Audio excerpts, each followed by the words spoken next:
committee members are required to attend in person.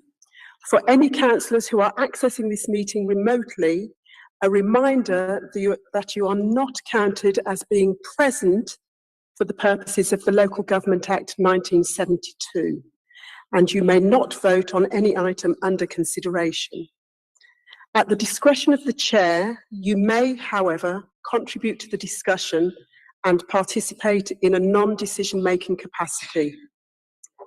This meeting will be live streamed for public viewing, and a record of the decisions taken will be published after the meeting.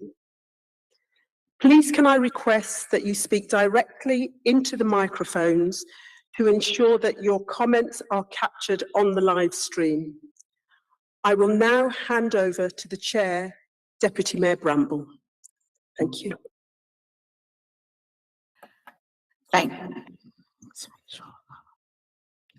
Thank you. Okay, I just wanted to log on just to make sure I can see everybody online. So welcome everybody to this afternoon's meetings. I've had no apologies for lateness, and I have apologies from Councillor Gordon, who will not be in attendance, who has a clash at another meeting today. Do members have any declaration of interest? No. I would declare, although it's on my public record, that I am one of the deputy chairs of the Local Government Association, and from time to time at meetings like this and others, we tend to sometimes reference them or use guidance from them. So just wanting to say that more generally. So on that note, I've seen no one else indicate. I want to move on to item 3, which is the minutes from the previous meeting. Do you members have any queries or comments? Yes. Councillor Pell. Thank you, Chair. Paragraph 3.1, the resolution. I'm sure the Pensions Committee will be delighted that we've approved their minutes, but I think probably we ought to change that. Thank you. Any others? No? I've got one, sorry. Yeah. I just wanted to check if, for example, in action 3 around opposition groups, if there had been email circulated, maybe I've missed it, around those options that we could be looking at.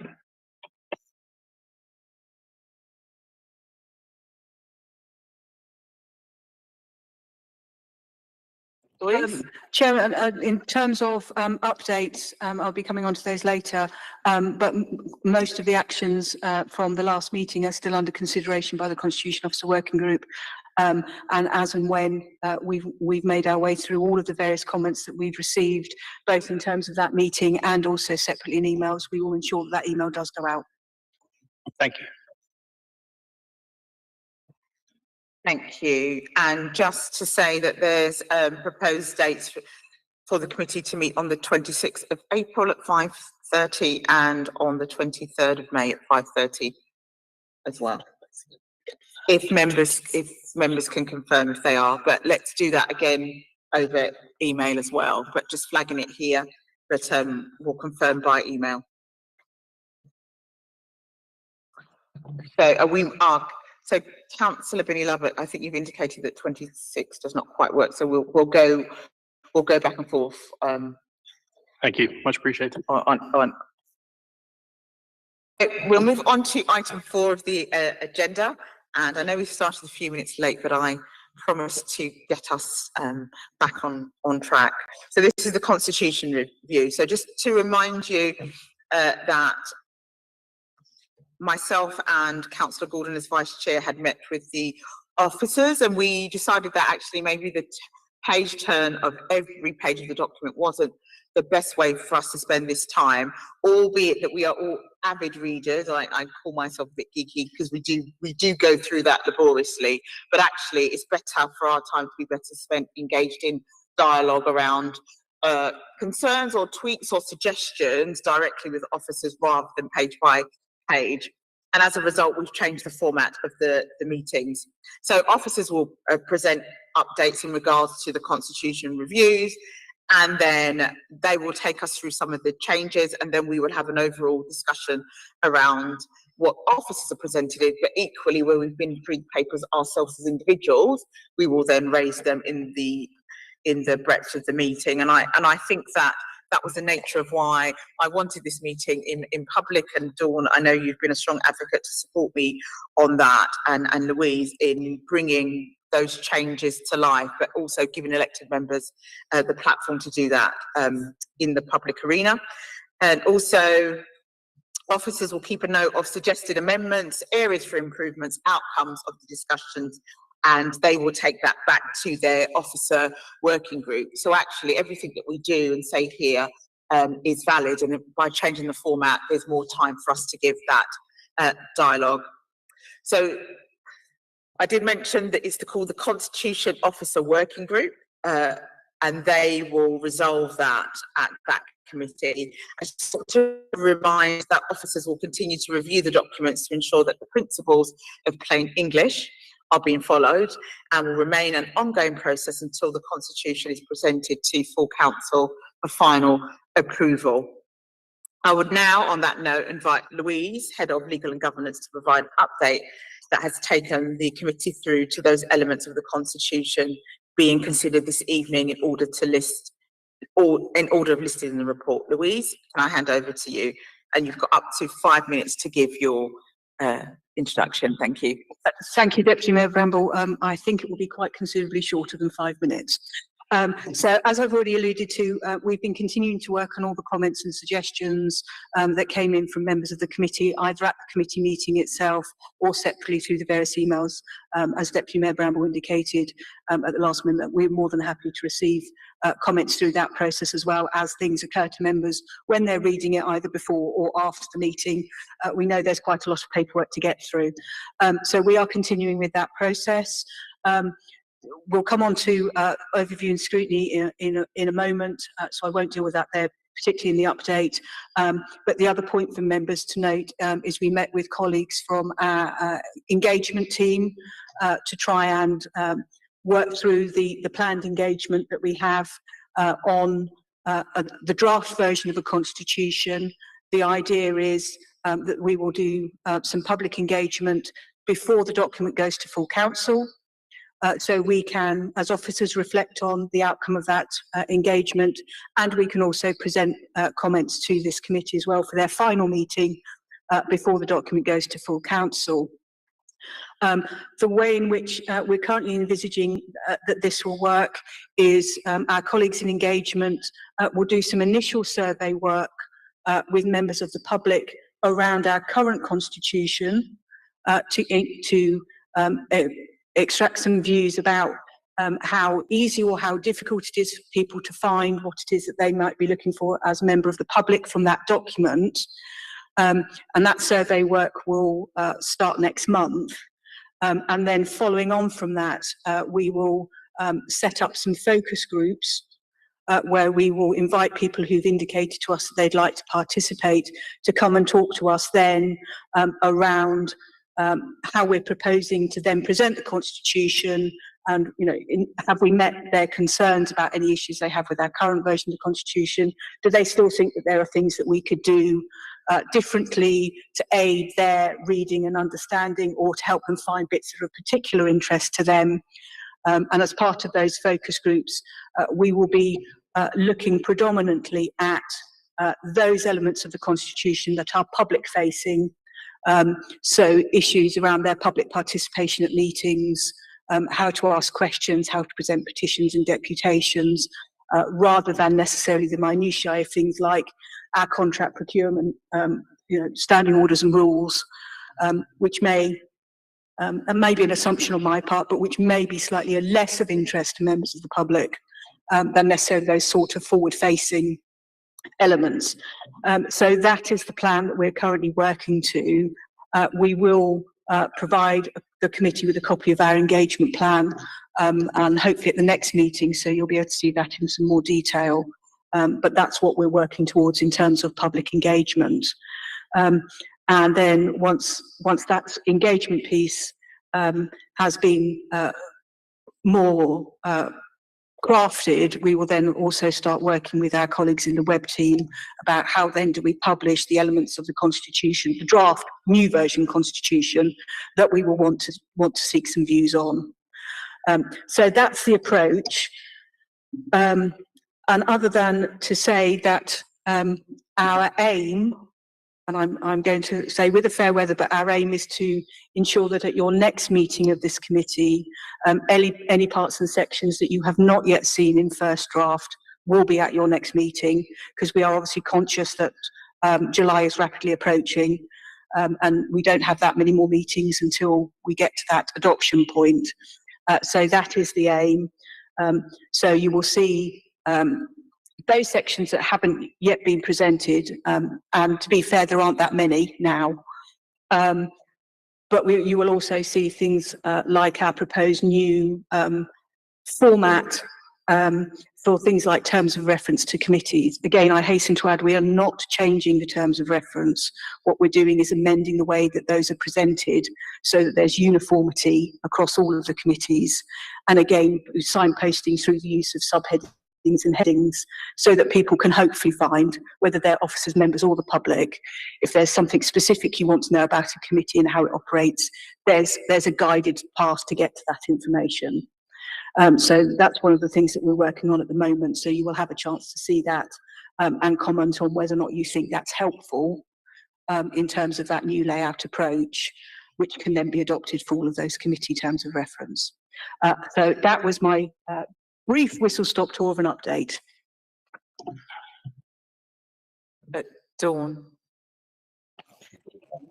Thank you, Chair. So it's just to add to what Louise had said around the consultation, because I think that's an extremely important part of this journey in terms of the work that we're doing here with the Constitution. And so with regards to how we will invite members of the public, what we have agreed with the consultation team is that, for example, something would go in, I was going to say Hackney Today. It's not Hackney Today anymore, is it? It's Hackney Light. So, you know, our publications, what we do want to do is make it as, you know, as accessible as possible. So as many people can be a part of that consultation, because in order for it to be meaningful, you do want to have a wide range of people who are going to be involved. And then we've agreed a procedure and a process with the consultation team as to how those engagement meetings will be undertaken. But I suppose something to consider for members tonight is whether they would want to be party to, or, you know, participate in those consultation meetings. And obviously what we will try to do is to give you as much advance notice when those notices will be going out, so that you can in your circles, in, you know, in ward meetings or in local meetings with residents that you come across, you can, you know, bring it to their attention and make them aware, so that we get a wide range as possible of residents engaging with it. Thank you. Thank you. I think, you know, as I feel confident to speak on behalf of all of us as members, we'd like to be involved in that. And I think the earliest notice, the better, because I imagine there'll be different types of engagement. And at least if you have one elected member in the different sets of engagement, I think that would be quite helpful.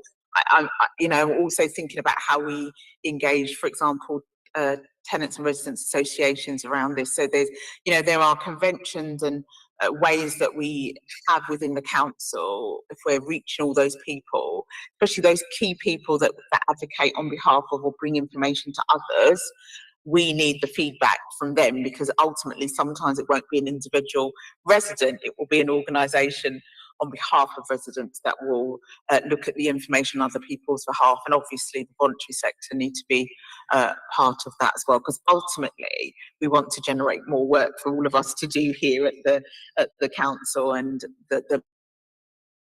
this is as simple as possible. And that isn't to take away from anyone's intelligence, but my humble opinion, this isn't scholars and definitely not research, but in my humble opinion, I think that the strongest stance on intelligence is the simplicity of a message. So we've got to make sure this is as simple and as transparent and as accessible to do it. That's why we're all here. Do members have any comments or?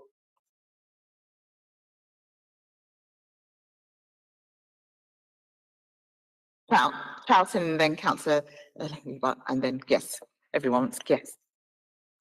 Only when we come to review, you know, what we've been presented. Is that what you want me to do now, Chair? Or So just on Louise's presentation, yes, thank you. okay. We've received some comments from Councillor Gordon, and I think the first thing to say is that I feel.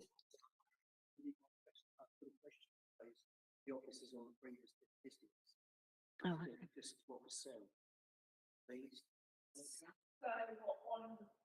Item 4.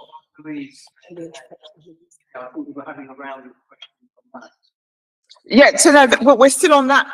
We're still on Okay, that. that's what I was. Yeah, no, we're still on that bit. No, we're still on item 4. Does that make sense?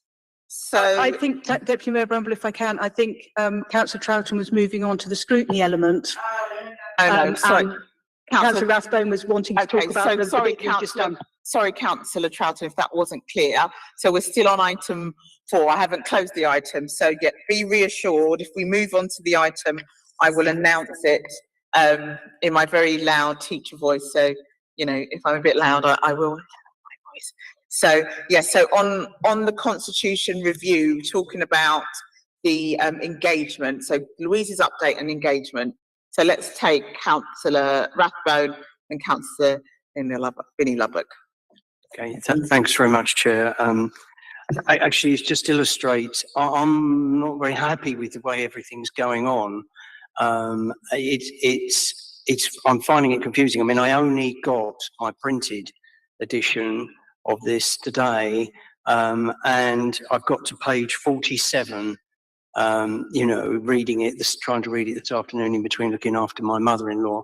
So, you know, I just, in a way, I'd sort of resign from this committee, to be quite frank, because I'm not feeling that I can keep up with all that's going on. And, you know, there's sort of emails flying around, which obviously officers don't know about, which I'm finding difficult to follow through. I feel like I want a meeting where we actually sit down. And I think previously, I know we agreed about the page turning. I found the page turning a really good method of following through, but I know that it would take a lot of time. But I just feel that it's good what Louise has said about consultation. I'm relieved to hear it, because I don't feel that I'm getting enough time to actually look at this thoroughly to my satisfaction. Sorry, no offence to anyone else, this is just me. Got a lot of other things going on in my life as well.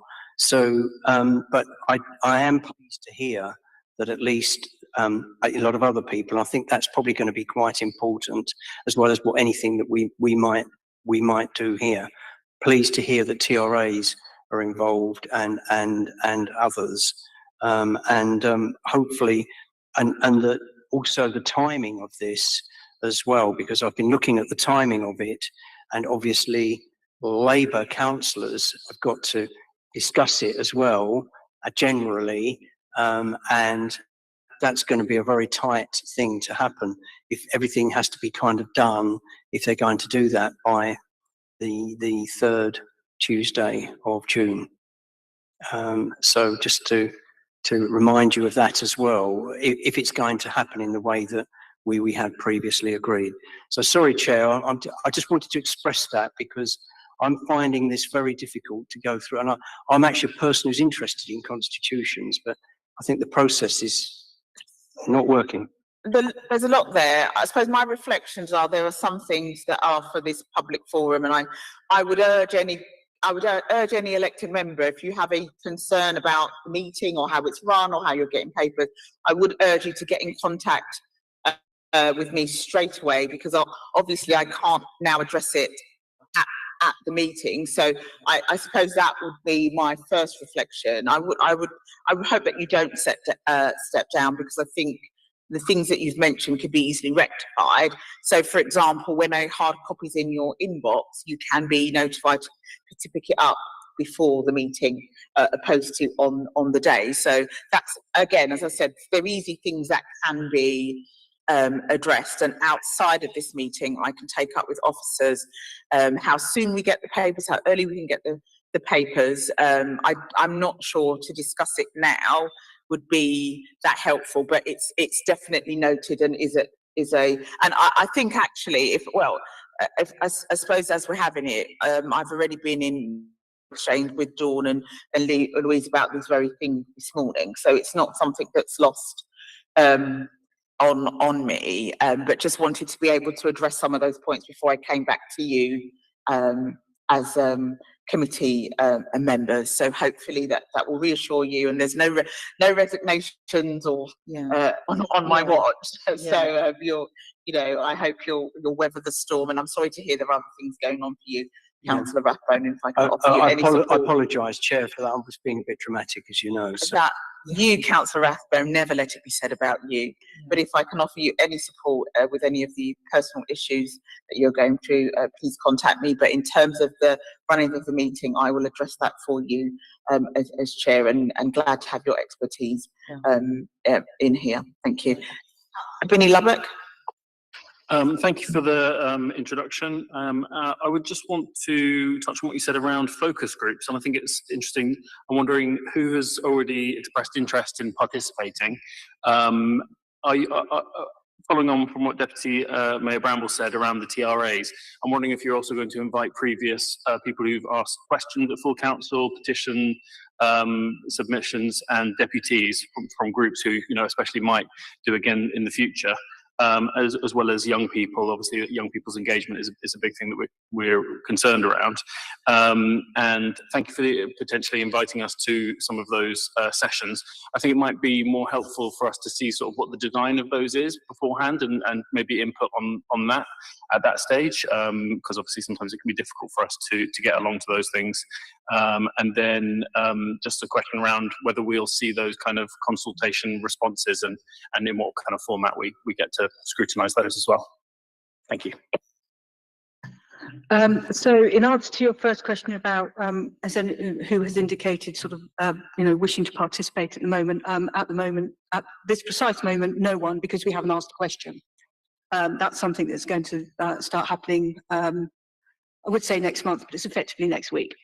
So because we're into April next week. So that will be the first stage. I take on board the point about using people who've asked or inviting people who've asked questions, petitions, and deputations, and we can work with the engagement team to ensure that those types of people are indeed invited to participate if they want to do so. And again, yes, around design of those focus groups, we will ensure that you see that before they actually happen. And the precise format for how we will report on the outcome of those focus groups, we haven't quite bottomed out as yet, but yes, there will be an outcomes report produced as part of that work. So you will see what people have had to say, and then obviously from that, how officers would propose to address those, and you will have an opportunity to debate those outcomes and obviously our proposals to try and address those other comments, if that helps.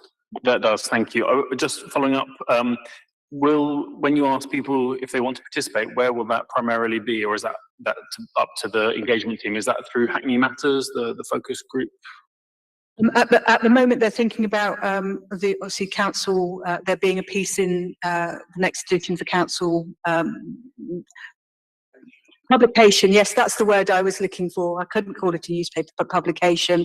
And I'm sure we'll be using things through social media as well to try and engender some support. And again, there will be some further comms with both internally to council officers as well, because they are also an important part of this. And any methods that we can think of to try and bring this work to the attention of the public, other than through these meetings, and enable them to indicate they'd like to participate in what we're doing. So just to add to Louise's response, so currently publicity via Love Hackney in May/June to inform residents and invite them to take part in scheduled focus groups. So that's one of the agreed formats that will be used. Yeah. So just to give an indication of how it will be. Yeah. Thank you. Thank you, Chair.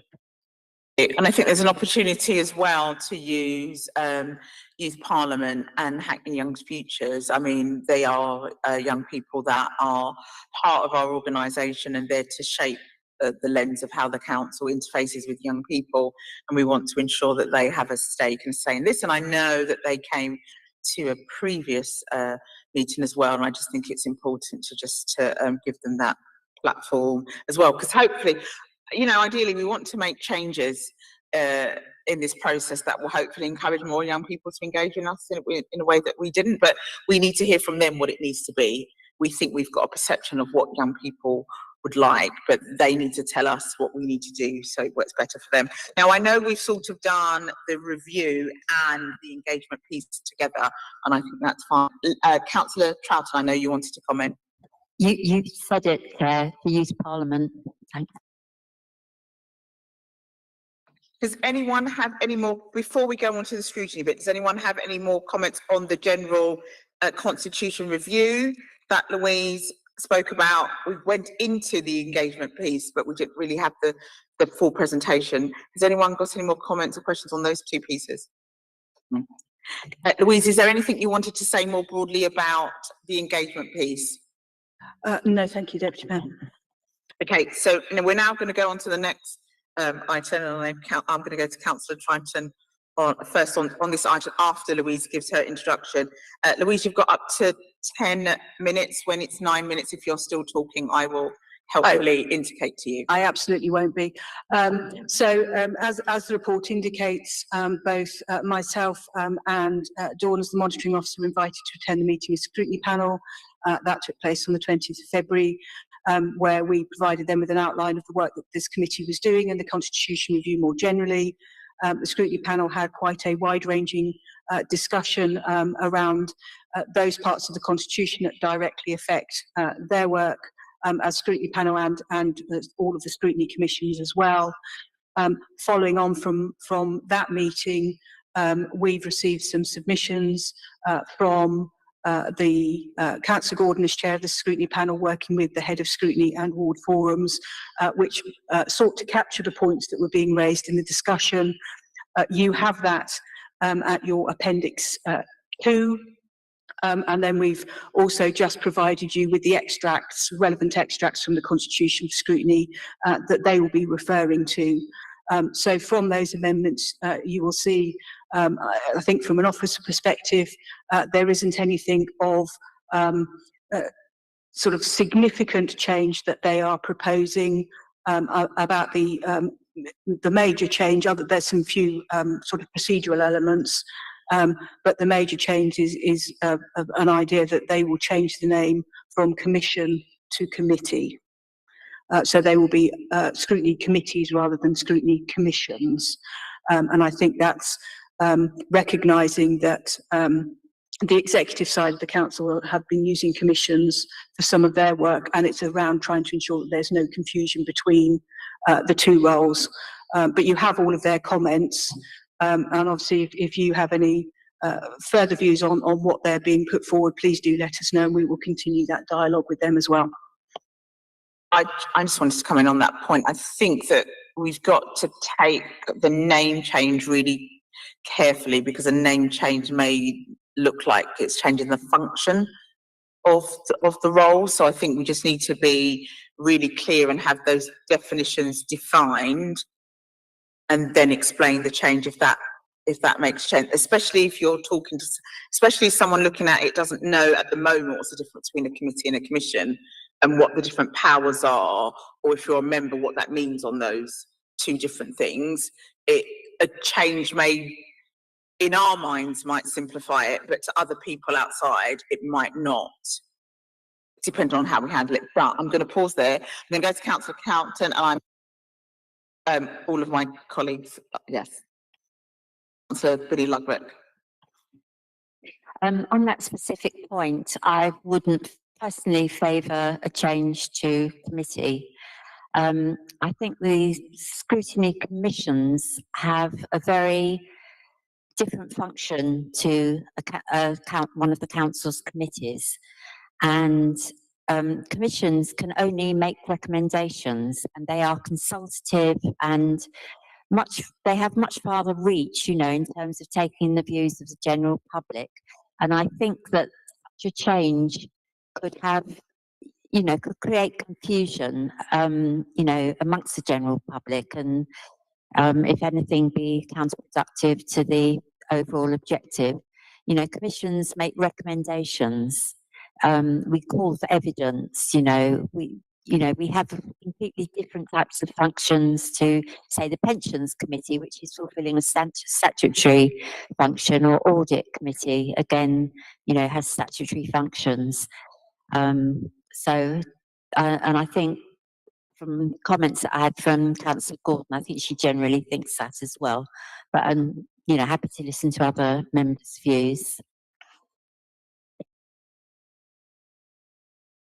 Thank you, Councillor Troughton. I think, yes, I think that's sort of what I was saying as well in that. I think as well, because the committees and commissions have been well established and they're different roles, I think what you set out is really helpful in that one makes recommendation. So like here we agree, and I think the commissions, they're there to challenge, interrogate, highlight what the council does well and make recommendations.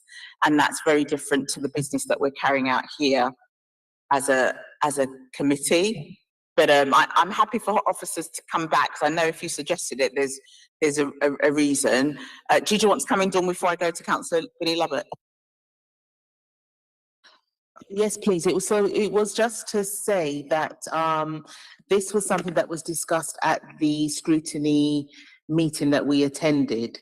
So it would, I suppose, in the absence of Councillor Gordon being here tonight, we can't develop that conversation, because obviously, she is the chair of scrutiny, but was very much a part of that conversation. So, and the reasoning that was given on the evening, which is why, as officers, we've listened.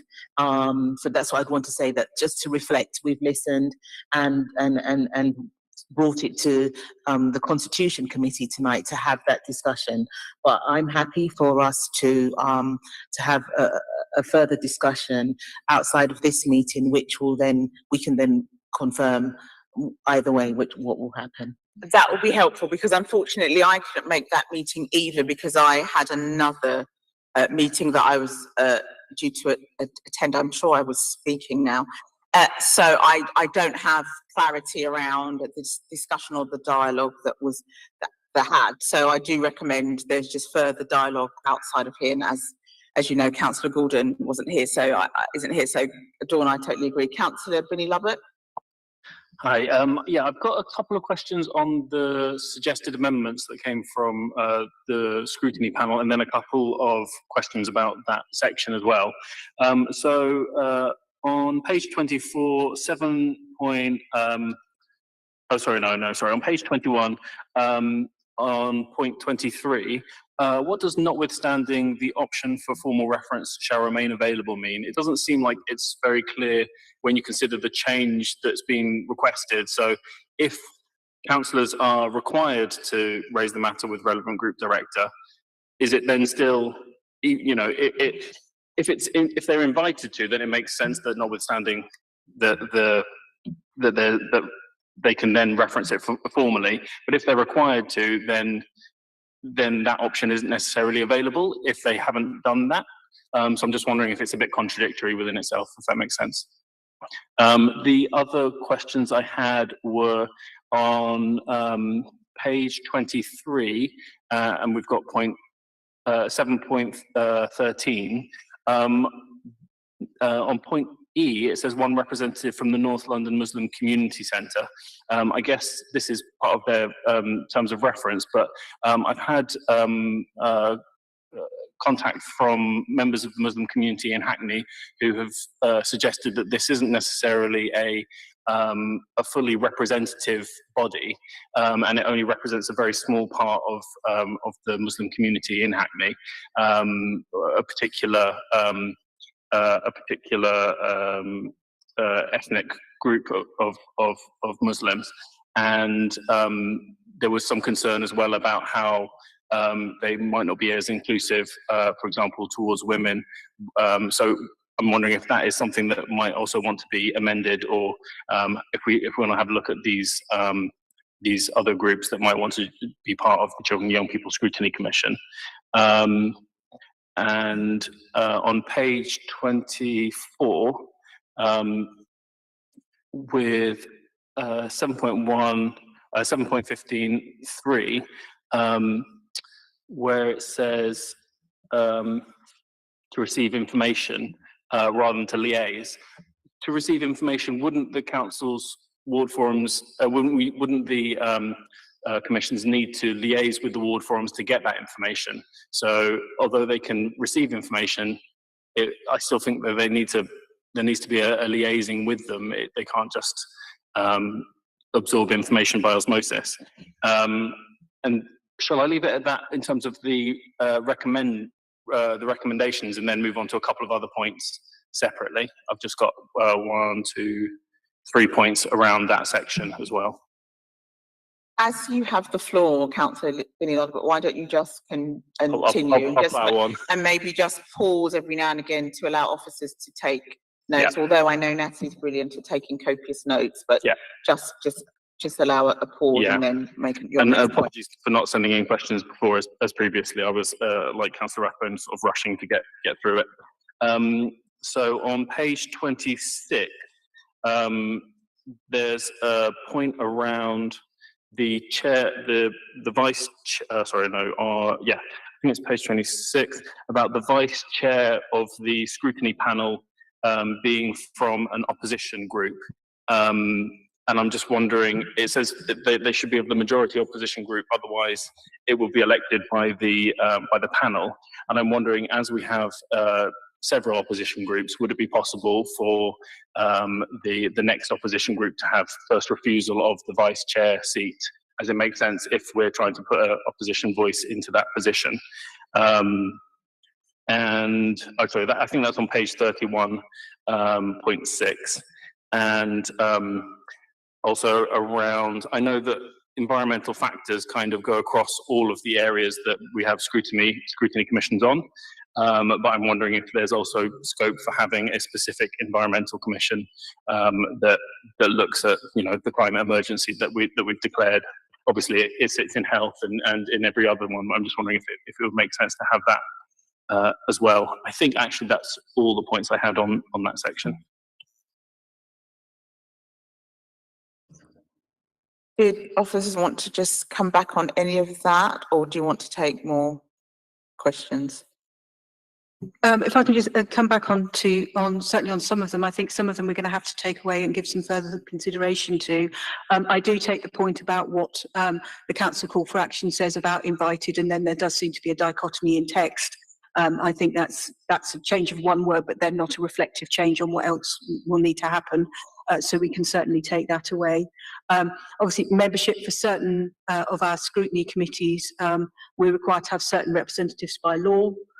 So obviously we have to be reflective on what those representatives are and ensure that we are compliant with legal obligations. In terms of issues around vice chair of scrutiny panel, well, that rather depends, you know, in terms of it being then offered to a next member, is whether or not the membership of the scrutiny panel is drawn from chairs and vice chairs of commissions. So in order for there to be, if you like, an opposition member on the scrutiny panel, they also have to fulfil one of those roles as well. So it's not quite as simple as just an allocation. And then obviously in terms of a specific environment commission, I'm not sure actually that's within the remit of this committee to determine, because the remit that we were given, certainly at this stage, is very much around clarity on what we have, not making significant changes as to how this council operates. So, you know, the establishment of a new commission, I think it can certainly be something that forms a wider discussion amongst council and council members and officers, but I think at this stage that's outside our remit. you. I was reflecting on Children and Young People Scrutiny as someone who chaired that commission, and I do remember that we were not restricted but guided by law in terms of representation and what that looks like. But I think it's how the individual chair or scrutiny commission thinks about how you get those broader voices within that space, and that's always something that we can an individual commission, for example, can do. And I think you're right, Louise, and it goes to one of those things that we can easily discuss here, make a decision on, and those wider things that have to be taken away and discussed with the wider group, because you're right, there's certain constructs of how someone becomes a vice chair, and there's a series of events that has to happen, and then when those elections happen, then who is eligible, then there's another series of events that people are voted on. And I don't know how you feel, Councillor Binny Ludwig, and coming elected member, but I really, when I got elected, really felt like I was going to help change and transform my community with my community, and very early came deeply frustrated over how long that change sometimes happened. But there are moments that we just get to change things, and it is fantastic and wonderful. And sometimes there are conventions and frustrations within the way the council works. But I think that by doing this, I think we're shaking some of that foundation and changing what we can as we can. But I think that's noted, and we can feed that back to the chair of scrutiny. So thank you for raising that. Councillor Rathbone, you've been waiting so patiently as I withered on. Sorry, Councillor Billy Lubbock, if I'm saying something you just said. I'm just trying to understand this item 6 on page 31, wasn't it? That was what you were referring to, because it says chair of scrutiny panel must be a council majority political group, but may not be a chair of a scrutiny commission. Well, the usual thing, as far as I've ever understood it, is it's a chair or a vice chair. So may not be a chair means that anybody could be. If you read it, anybody could be. So I think that's some loose wording, which I've suddenly started to realise. Then, in terms of what Councillor Binny Lubbock is saying, maybe this is because we've not had two minority groups, as it were, but in the past we've always, because we have had Liberal Democrats, and we actually had a Green councillor at one time, you remember it well, don't you? We then just treated them as the opposition. They were just the solid opposition. We didn't have that distinction. Maybe there is a distinction somewhere else, but as it were, common practice was that we just treated them all as one opposition. And as Councillor Binny Lubbock is saying, maybe we do need to look at that then again. I think that's my points on that. In a way, that final sentence, it says, if the largest minority group fails to make a nomination, then the scrutiny panel may elect a vice chair at their first meeting. That actually gives the chance for the second opposition group to propose someone. But I do think it just needs to be looked at again, please, officers, if you can make sense. It does, and it's I suppose it's all on proportional representation and how many there are in different groups. So I think there's lots of conventions to work through, but it's unfortunately it's not a simple or straightforward task. But officers can correct me if I'm wrong, but it's not that it's not one that I don't want to sound like a bureaucrat, but that might be what I sound like. But it's my limited understanding, as I've spent time in the Constitution, that there are some things that are quite easily can be changed, and there's other things that make it quite difficult by the way that it's situated. Councillor Binny Lubbock. Thanks for that. Yeah, no, it wasn't very clear from what I read in that section that the chair or vice chair would have to be a member of, or a chair or a vice chair of one of the commissions. And therefore, I don't think it's a huge change to say that if we're trying to put an opposition member into as the vice chair, then this doesn't seem like a huge leap to then say, just get rid of the word largest, and or one other way of recalibrating it, just so that it means that the thrust of the intention of that point can actually be carried out in the first instance without having to rely on a different process. I think that's fine. I would advocate we go away and just do some more thinking of it. Not that I would ever want, not, you know, at the moment we have 3 parties within the forum of this. If that ever changed, and I'm not saying that to be my wish, of course not, representing the Labour Party, but we have to be mindful that the decisions that we make aren't just to shape where we are now. It almost has to be foolproof. So if there's any shift or change, but you don't always have to sit here making those changes. So I'm not saying let's not do it. I'm just saying a bit more pause and reflect and time, so that almost any decision we make is foolproof, no matter the makeup of the chamber. I don't know if that makes sense, or if officers feel differently. No? Thank you. But all those suggestions are well heard, and I know how proactive you are, Councillor Binny Lovelock, and always willing to engage, and it's important that we facilitate engagement of opposition members in any way. I've got a few points from Councillor. Are you going to bring in Councillor Gordon's points? Thank you, Councillor Troughton. I'm happy to feed back from Councillor Gordon's email. I'm just, it's difficult for me to know the page numbers, so I'm really sorry. I just rely on your knowledge of the document, Louise. She says after point 7.4 to add council officers who are not chief officers should comply with the requirement to attend the Scrutiny Commission unless they have the agreement of the chair to provide a substitute in advance of the meeting. I think that's on page 26 of the draft. She's also referred to the joint committee, and I also don't think that exists any longer, so that would need to be deleted.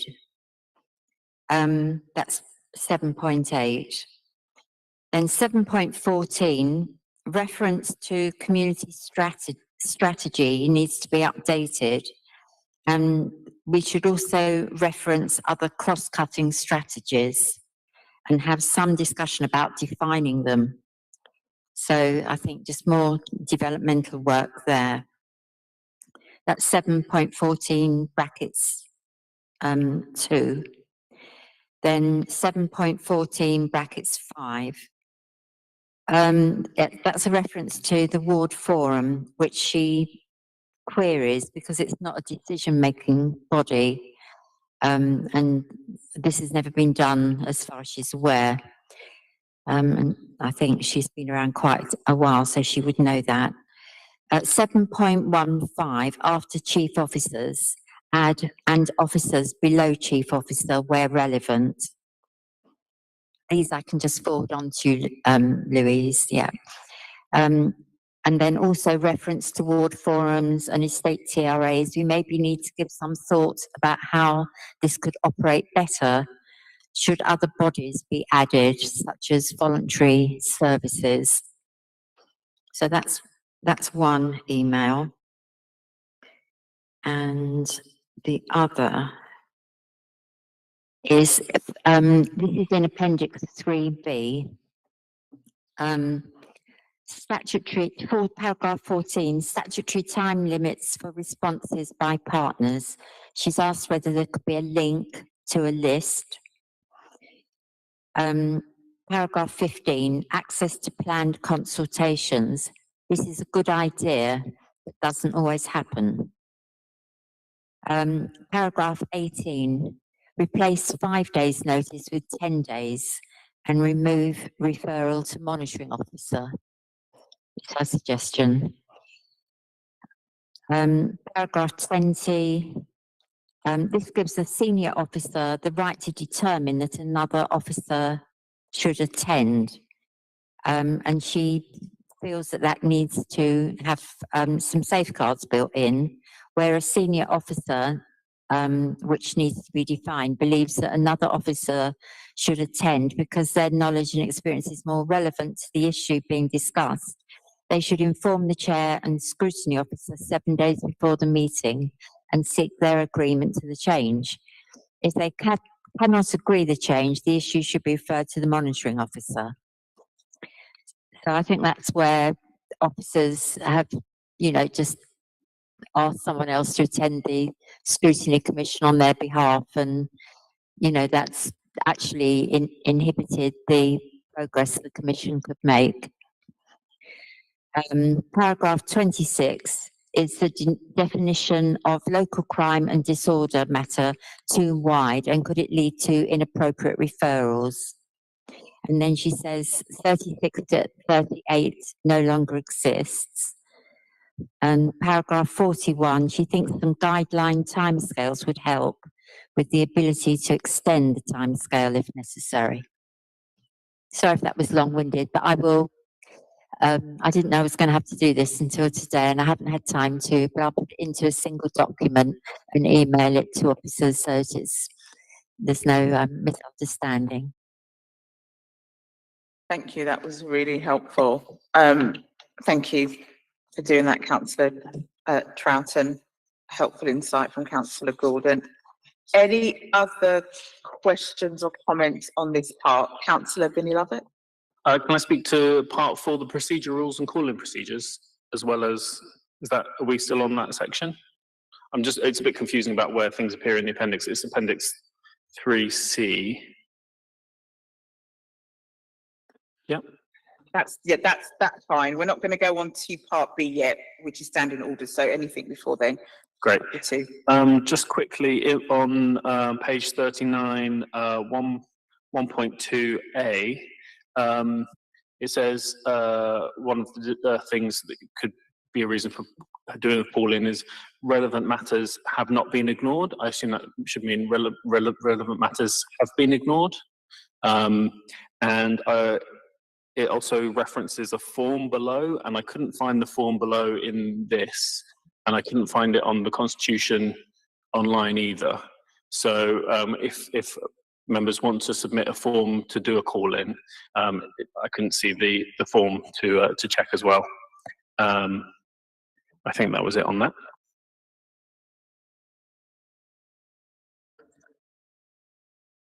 Did you want to?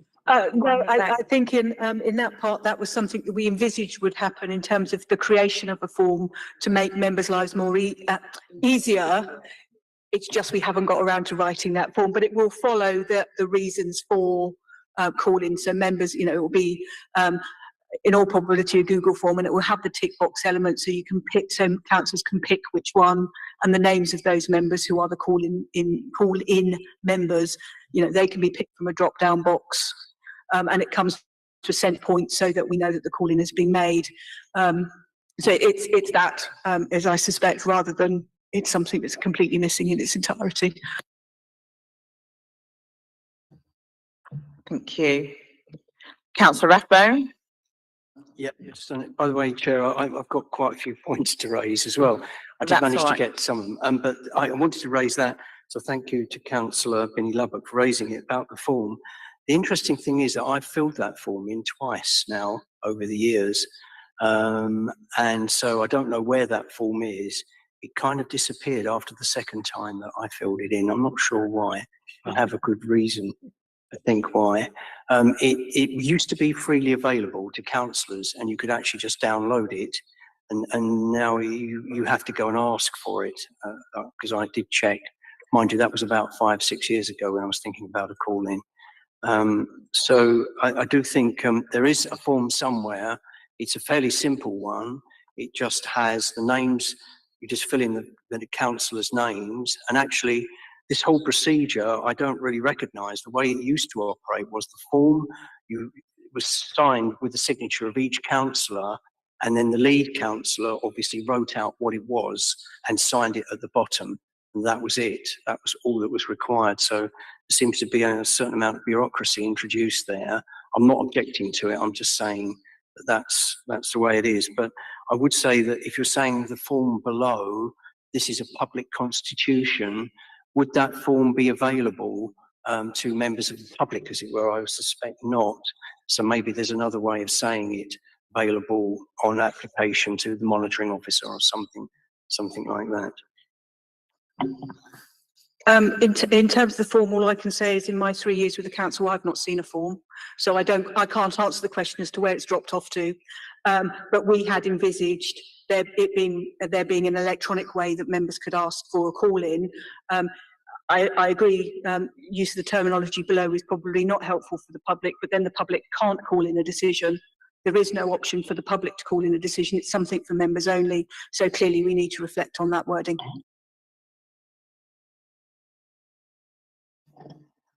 Councillor Rathbone, did you have further points you wanted to come in? Yes.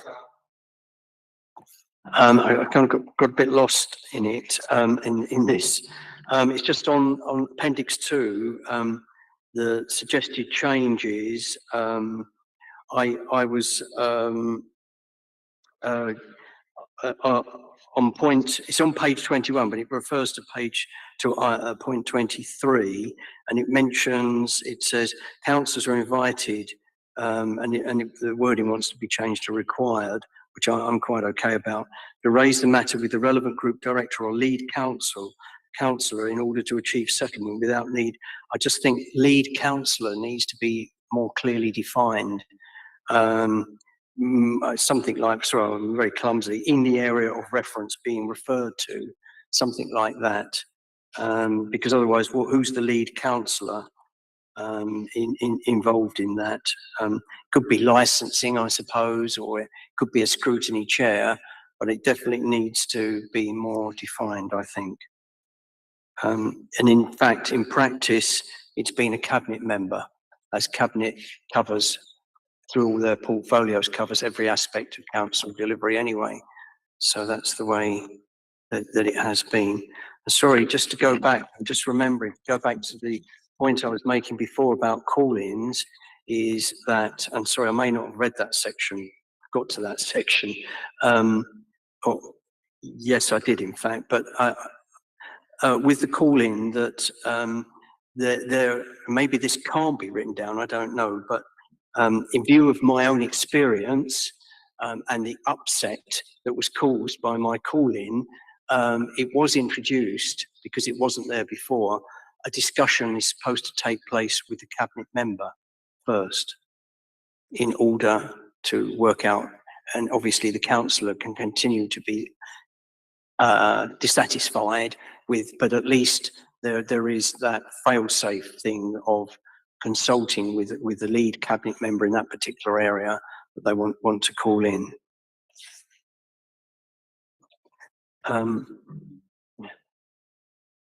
My other, so have we got to the point about 713 about CYP commission membership? Are we able to? Am I able to say something on that now?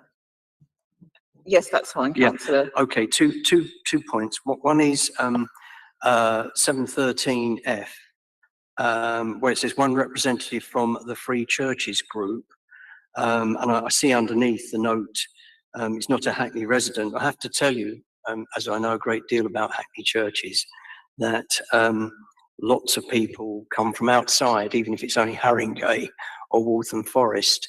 That's going to be a bit difficult, I feel. You might be able to say the Hackney Free Churches group, but I'm not even sure what exactly is the Hackney Free Churches group. That doesn't really kind of exist. What does exist is the Borough Deans group. And I know in the past the Borough Deans group has made a representation, and maybe you want to explore that a little bit further. But I don't think you can specify, as it were, that they have to have to be a Hackney resident. I suppose you could say that, but it strikes me that that's rather restrictive to churches because, as I say, their membership comes from a wider area, and there's nothing wrong with that, as it were. And then still on this item 713H, I just queried whether it says up to 5 representatives from the Hackney Youth Parliament. That I thought it was 2 when I used to be on it, but it does sound rather a lot. I don't mind, But I don't know whether that is that correct, that figure, and does that need to be looked at? Also, the suggested change, it says up to 5 reps of HYP or care council. And sorry, my ignorance, what's care council? I don't know what care, is that something to do with young people as well? On moving down to 715.2 scrutiny, bullet point 6, make recommendations to cabinet arising from, no, it should stay at cabinet. I don't think cabinet member would be a very useful change. Just going on to 715.3, bullet point 3, the suggested changes to receive information. The actual wording at the moment is to liaise, and I think liaise is very different to receiving information. Liaise says a discussion taking place, a two-way discussion, as it were, whereas to receive information means thank you very much, and that's it. So I would actually prefer to keep the word liaise in there, principally because as well that it is good to liaise with them, to consult them, but also to have a discussion with them as well about any issues that are going on.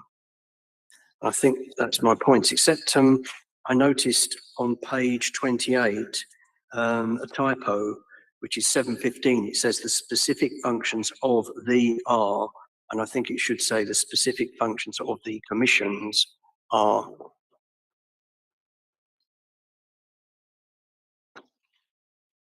I think that's it. Thank you, Councillor Rathbone.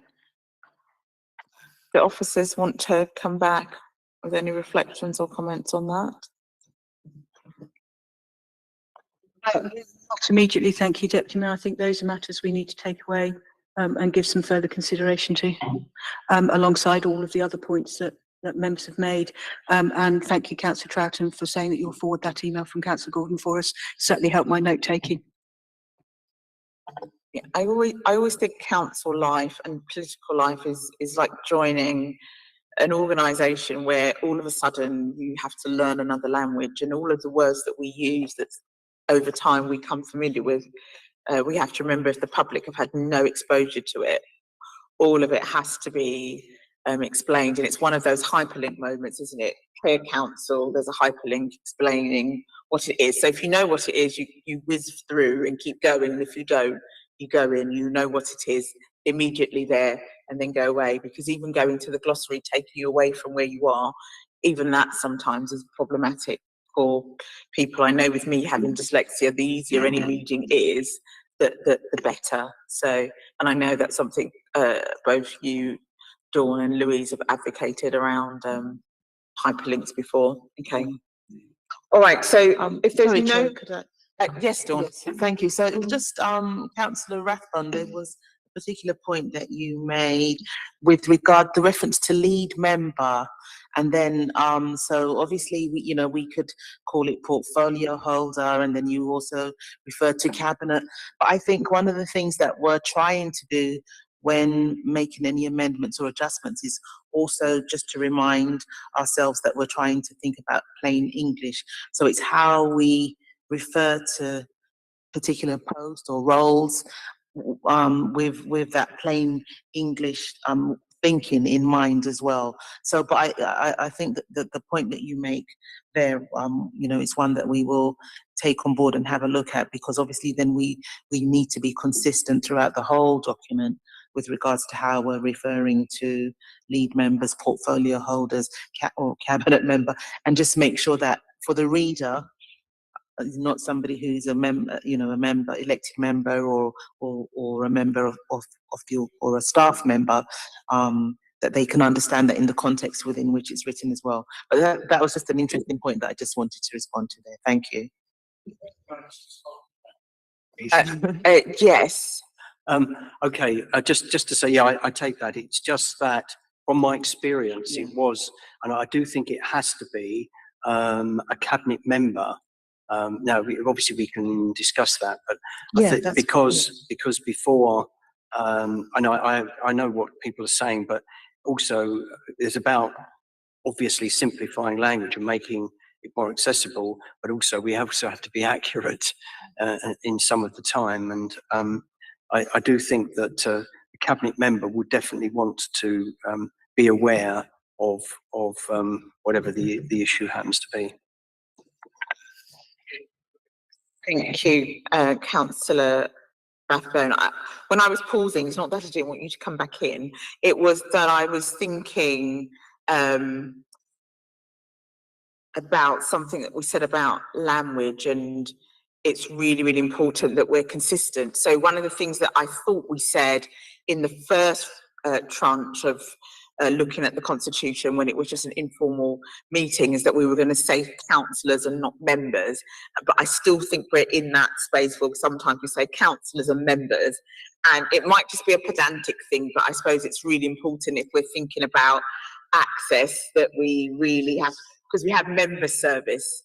Should we just change it to councillors services or councillor support? It's a simple thing, and I can be pedantic, I think it's my nature, but I think consistency of language and making decisions is critical, and that was the going on in my face, not thinking, oh, Councillor Rathbone again. So just to reassure you of that, Councillor Charlton. Thank you, Chair. I just remembered my own comments. So on page 60, there's it's in the glossary. It says group leader, the person's appointed by a political group to act as the leader of that group of councillors. With our current structure, that doesn't quite fit the majority, the structure of the majority group. So I just think more explanation is needed around that. And more clarity around, who the group leader would be, for in our current structure. And sorry, I'm going to have to cursor through and find my next comment.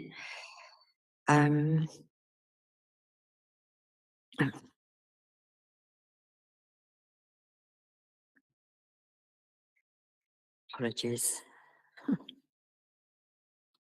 It's the only disadvantage of having things electronically is you can't put tabs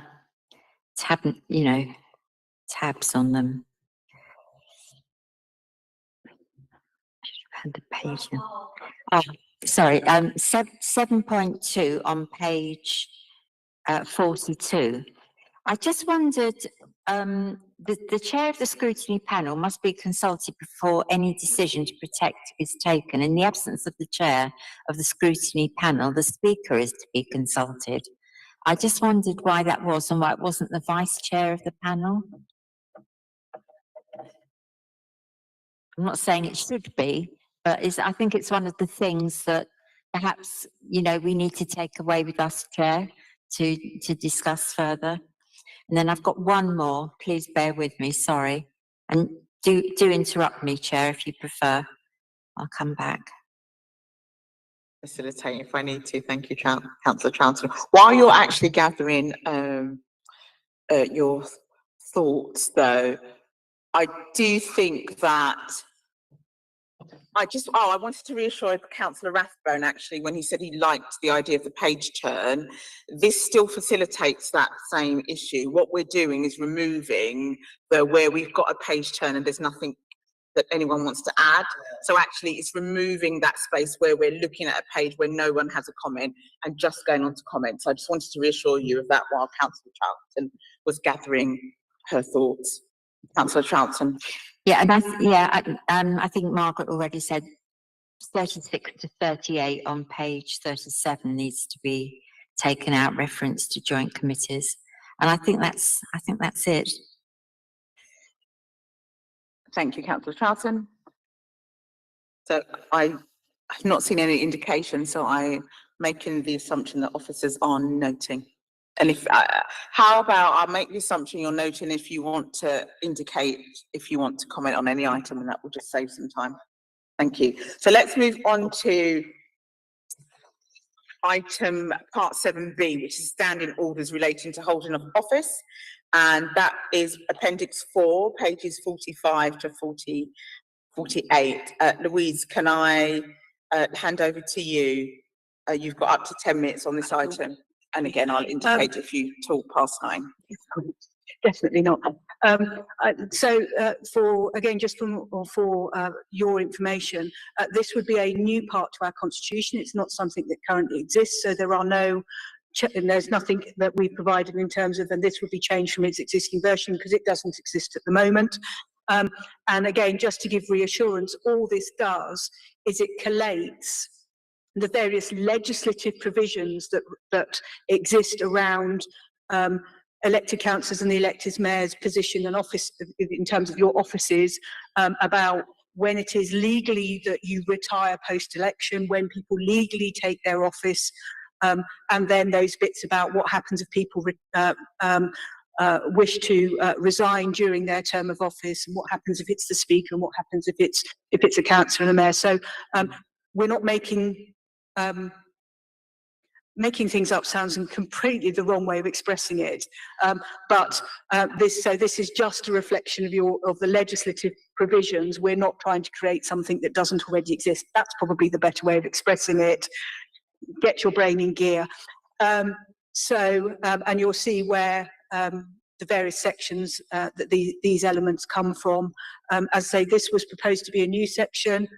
We don't know if members would find this useful for their own information, and obviously it's one of the things about whether or not the public would find that useful, because one of the frequent questions that is asked of officers, certainly around election time, is when do people stop being a councillor? When do the new councillors take office? And that is actually a legislative step. And again, those questions about is there an interregnum between election, on election day to the declarations that the count? Is there not? What happens if there's, a decision needs to be taken? Well, the law is quite clear about that. So it's sort of that provision of information. Thank you, Deputy Mayor. Thank you. So I suppose this is a direct result of adding in more of where we think people may have queries or questions that we haven't provided that before. Councillor Rathbone. Thanks very much. Yeah, I think that's an absolutely excellent thing to do, actually. I mean, if for no other reason, for members of the public to understand a bit more about the situation. Just a couple of queries that I think I got up to page 45, so I'm just looking at it now. But paragraph 17, which is on page 47, says, during the term of office, the Speaker continues to be a member of the Council, even if they retire as a councillor. And we have had that situation, and they did continue on being the Speaker. I don't know whether member of the Council is a little bit too loose, because they're not.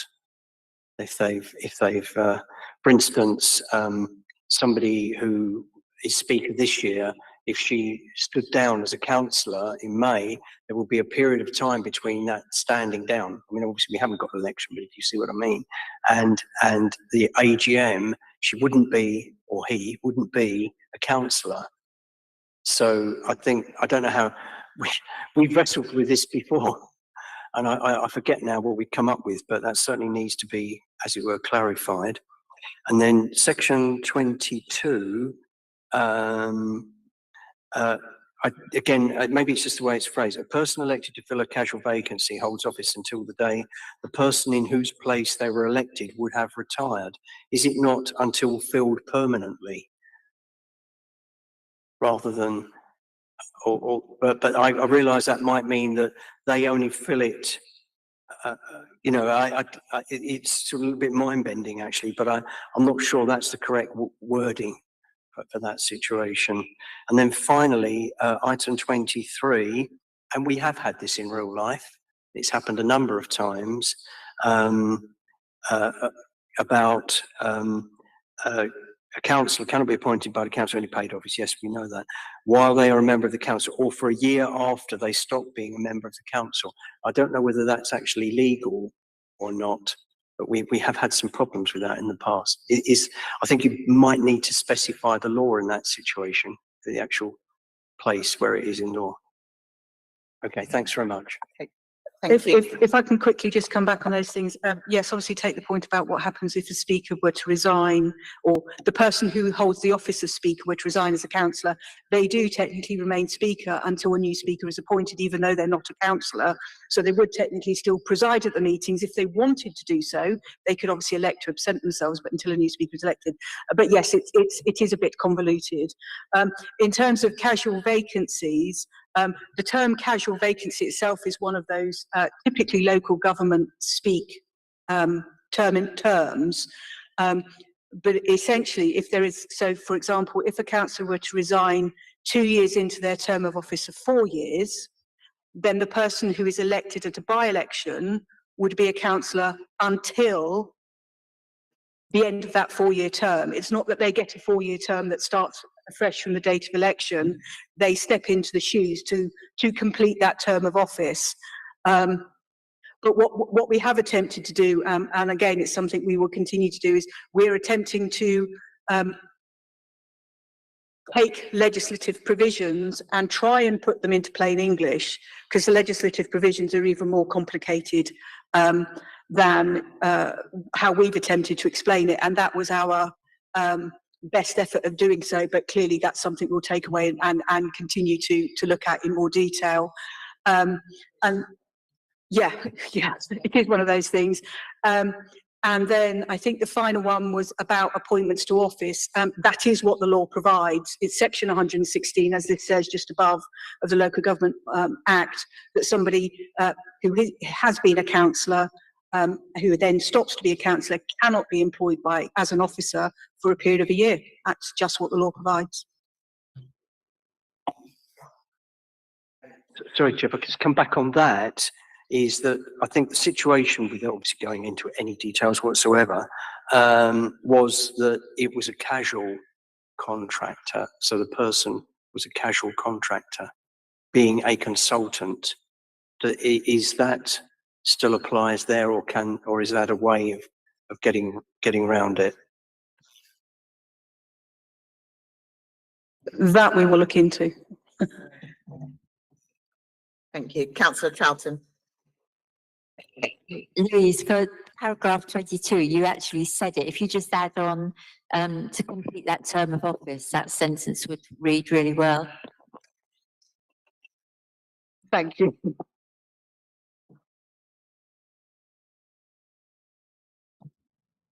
Any more comments, contributions on this item? Okay, so now we're going to go on to part 7E, and it's the elected mayor and councillors' access to information. That's appendix 5 for your ease, page 49 to 53. And as per the previous discussion, we're just going to look at what this means and have your comments or your contributions. Louise, again, you have up to 10 minutes, and the same thing applies in terms of a reminder. Again, so by way of background, although this appears to be a new part of the Constitution, it is something that already exists, albeit potentially in slightly less detail. But what we've advocating that we do is we split out the various access to information rights that members of the public have from councillors, to simplify obviously the document for the public, and also to try and simplify the document for councillors, so that because otherwise there tends to be flitting between the two. So what we've done is we've taken the rules, we split them into 2 sections. One will go into the public side, one goes into the councillor part of the Constitution.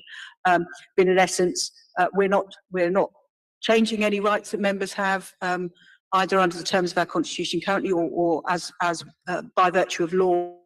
We've simply just split them out.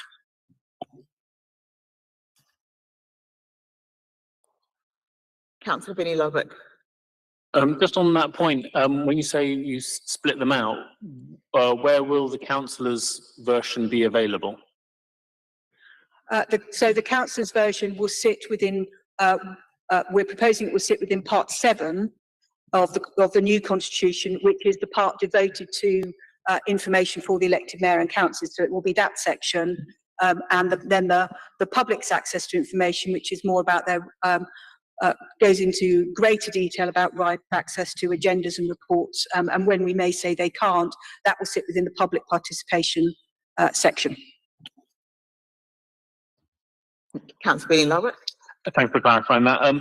Yeah, so my question is on page 49, number 4. It says this does not account for an automatic right to see documents, and the right of access does not extend to areas which are not within their direct responsibility. Some of this I find a little bit woolly, as it's not entirely clear. There's some other parts of this that are not entirely clear who is the arbiter of that. So in some cases, I assume that would be the monitoring officer. But in other cases, it's not wholly clear. For example, well, with that point particularly, it is members' responsibility to advocate for residents, and so that can, or advocate and scrutinise could cover a whole gamut of things. So it's, I think that's a little bit of a difficult one and a little bit woolly in itself. And I wonder whether or not there should also be something in here about if something has been rejected for sharing with a member, whether a justification should be given, and whether that can be included in here so that members can understand why something is not being shared with them. And then on part, I think it's part 7, it says if the council is not minded to disclose exempt information, is that full council, or is that an officer of the council? Maybe council is in the glossary defined a little bit more specifically, but I think that kind of speaks to the woolliness that I haven't been able to understand this that well. And then on page 51, disclosure for political purposes, I'm not entirely sure what that means or relates to. Again, it's a word that's got so many meanings. I'm just wondering if there's anything a bit more specific around that. That's all right, Councillor Rathbone.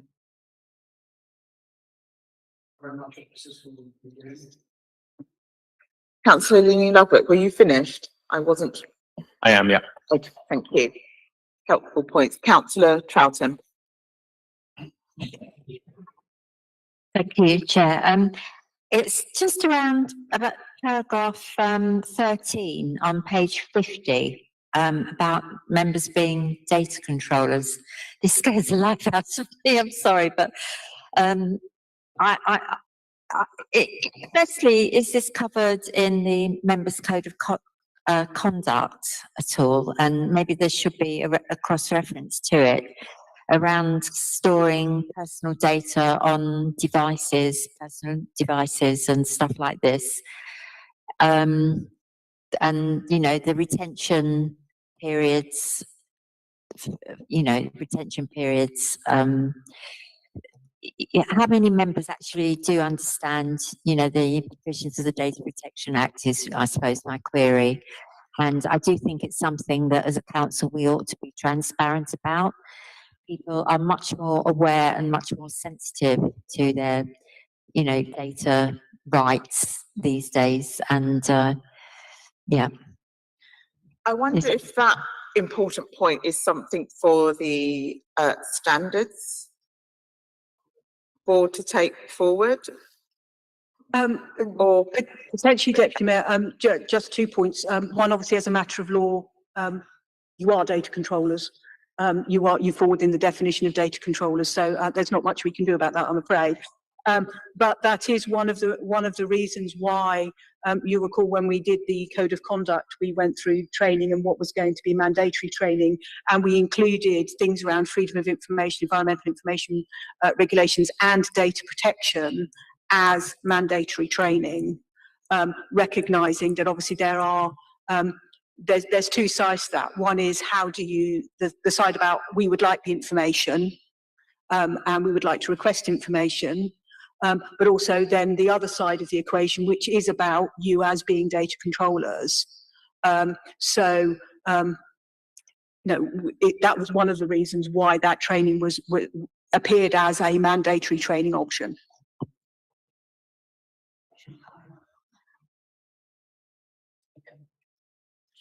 Did you want to come back, Councillor Troughton? I can see some thought going across your face. Sure, okay.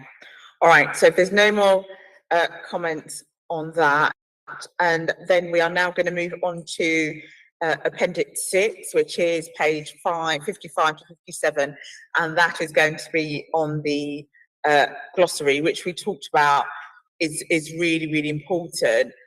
But I just think without the hyperlinks, it just slows down the reader. And I hope that's going to be part of the change as well. As I said, I have dyslexia, so anything that I don't understand at the point of my fingertip straight away really helps me. So I imagine any other member of the public would find that handy as well. So yeah, we're just going to have a discussion about this again. And Louise, if you want to, do you want to speak to us about that? And then if there are any recommendations that you're making, we'll agree that at the end. Oh, Dawn. Sorry, Chair, just to come back on that very last point that was made by Councillor Troughton. So I think what we will do is ask our member services colleagues to send out again the link to the council's page, which provides quite a lot of information to councillors on the whole data, them being, yourselves being data controllers. You're right, I think it's not something that's going to be at the forefront of your mind every day and that you're thinking about, although it should be, and because of the work that you're doing and just because you are elected members. So what we will do is I will liaise with Bruce DeVille and ask him to, as head of member services, to send that out, because I've just had a quick look at the page myself, and it's very detailed, has a lot of information which members can refresh themselves on as well. Thank you. Thank you, Dawn. Thanks. So just very briefly, in terms of the glossary, at the moment our glossary appears at the back, so the intention is we will be bringing that to the front of the Constitution, so that it's given greater prominence. We absolutely have given a commitment to be using hyperlinks in the document to take people to different places, and we have, through our own trial and error, now in the way in which we're intending to publish it, we know that we can have a hyperlink which will effectively serve to open up another document to take you where you need to go. We've done our own confirmation that will actually work too, because the proposal at the moment is that we will, rather than publishing it in one large document, which can be quite unwieldy, we will be publishing it in parts and sections, so that if people want to look at a specific section, they don't have to scroll through 200 plus pages to get where they want to go. But we know the hyperlinks will work across document suites as well. But primarily this is, here we're not for just members' thoughts, and again, happy to take them outside of this meeting as things occur. When you're looking at other parts of the Constitution, if there is a phrase that you think would benefit from being included in a glossary that we haven't currently got, absolutely, please do let us know.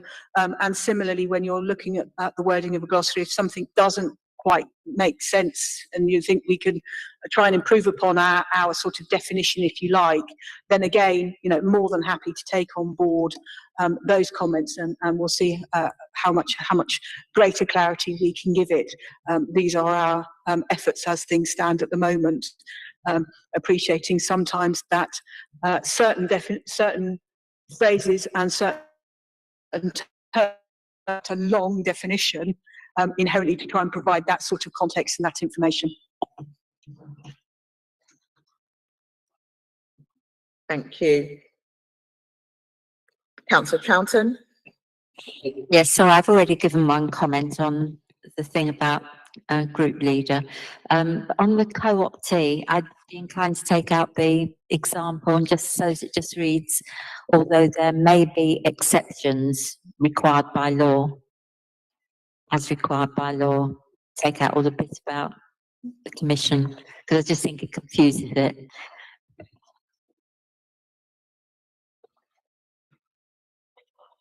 Councillor Binny Lubbock, did you have any? Okay. Right. So on that, are you confident you have a clear steer from our dialogue in terms of next steps, Louise? And did you need, I don't think you needed anything in terms of recommendations confirmed or agreed, but I think that there's a clear, I think tonight there's been a clear indication of what we wanted to tweak and that you've agreed with, and a clear steer of what needs to go back with further work. But it may sound obvious, but we've just got to make sure that those things that we wanted a bit more dialogue don't get missed out and at some point comes back to this formal body. Otherwise it feels like we've gone away and dealt with things in the dark, and some important dialogue's been raised. All right, and then, okay, so does anyone have any comments or queries generally, just not under this item, that hasn't been picked up before? Councillor Binnie-Ludford. Just quickly, will we review the full constitution before it's submitted? And will we get to see that sort of with good time? I'm just wondering, because we haven't got like a work plan as part of this, so I'm just wondering what bits are coming up next, and will we get to see the full thing, and you know, also try and help you know, pull in responses from people who might be interested. I would say absolutely. I think coming out of this, though, I think the engagement piece needs to be sent to us, but I think the overall plan of work needs to be fitted out, and if we need a small working group out of this, that needs to be arranged. But also some of this can be done via email. It may even be that you say to members, on this date we'll send you an email, can you all comment by this period of time? There's different ways of being able to communicate, or we can have an online call or a telephone call. I mean, Google Meets, you don't even have to have the cameras on, you can all call in and have a conversation, so we can be quite nuanced about it. But I just think that's a good point. It's quite helpful for us to know from now until we go to full council in July what the terms of engagement will look like and when. And that way as well, you'll get good coverage as officers to know when you've got political input throughout the process as well. I've not been noted of any urgent business, but I'm feeling quite generous because we haven't used up all of the time. So any comments under any other business? So I think, yeah. So just to note that the committee will consider and provide, we've provided the comments and observations on the documents accompanying the reports and the appendices. So just so that's noted for the minutes, for any of those watching or going to watch in the future, all of those comments have been part of that process today. So if I haven't seen any indication for any AOBs or urgent business, I will now thank officers and members for councillors. Gosh, even I'm doing it now. To thank officers and councillors for their input throughout the meeting, and I will now end the meeting, and you're now free to leave, and I think maybe join the rain outside, which I can hear coming down on the town hall roofs. Okay, thank you. Have a good evening.